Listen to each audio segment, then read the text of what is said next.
السلام عليكم ورحمة الله وبركاته. soo dhawaada mar saddexaad qaybtii waxaan soo gaarnay ugu dambeysay casharka ugu dambeeyay qaybta afraad ee hababka ilmo korinta oo ahayd neglectful style ama uninvolved ama dayacaad loo yaqaano. waxaan soo qaadanay casharka koowaad qeexitaan guud muxuu yahay, maxaa lagu gartaa. qaybta labaad waxaan kusoo qaadanay dabeecadaha waalidka lagu garanayo in ma arkino uu yahay waalid isticmaala habkan dayacaada lagu magacaabo. qaybtan waxaan kusoo qaadanaynaa arinta dee ugu muhiimsan, sababta iyo aan enerjiga u bixinayna u baranaynaba hababkan ilmo korinta ama caruurteena siday u korto, maadaama ay tahay wanaagooda inaan rabno saameynta ilmaha ku leedahay habkani waalidka isticmaalo. saddex ayaan kusoo koobay laakiin way badan yihiin. waan qeexi doonaa waxbarashada horta cunuga inuu ku xumaado. waxaa jirto in uu cunuga murugo in ay mar walba ka muuqato. cunugii murugada waxaa ku keenayso sida hadda ma arkino leeyihiin cilmi baarayaasha oo ciyaalka ku takhasusay koritaankooda iyo waxbarashadooda. cunugani waalidkii iskuma halayn karo, qof isku halayn karo ma aha. mar uu maqan yahay, markuu wax u baahan yahay activity inuu ka qayb galo uma sheegan karo oo ma dhageysto, meel lama geeyo. muxuu ahay saaxiibadiisii muxuu ahay waxaa laga yaabaa inuusan aaladii wax u haysanin ama uusan gaari karin ama uusan kala aqoonin yaa saaxiib fiican ay saaxiib oo ilaana rule maba jiro meesha la sheegayo moogtahay. waalid kale aan soo ogaanay habka kale oo ahayd muxuu ahay dabacsanaanta.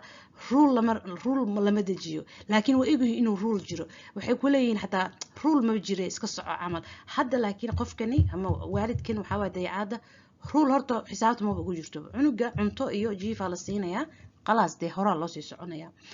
hab dhaqankiisa cunuga oo caqabado ku noqdo oo behavior problem badan oo iskuulka laga soo cawdo. cunuga la-aana settle down maaha, stress baa ka muuqda mar walbaba. oo stresski marka muxuu sameynayaa, wuxuu reaction u sameynaya mar walbaba. waxaan samey يعني wuu jeesanayaa, hoos u fiirinaya. cunugii marka waxaa dhacaysa behavior problem mar walba waalidkii loo wacay markii cunuga uu wada guriga geeyana again wax laga hadlayo wax la xalinayo male. berita haddana meesha sheekada kasii soconaysa. habkan wuu muuqdaa waadix waa inuusan wanaagsanayn, laakiin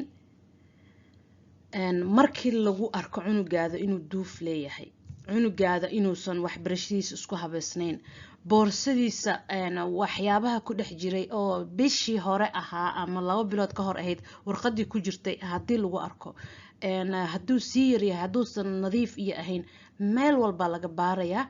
maxaa marka ka dhalanayo waan fahnay. waxyaabo badanaa jiro qurbaha hadda ka dhashay. ilaahay subxaana watacaala hanoo xifdiyo caruurta, anakan ilaahay hanaga dhigo waalidiinta ka faa'iideysta caafimaadka iyo waqtiga iyo fursadaha ay haystaan.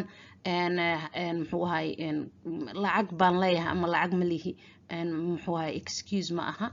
ilmahaada inaad waqti siisid mar walba, ama wax hayso ama ha haysanin.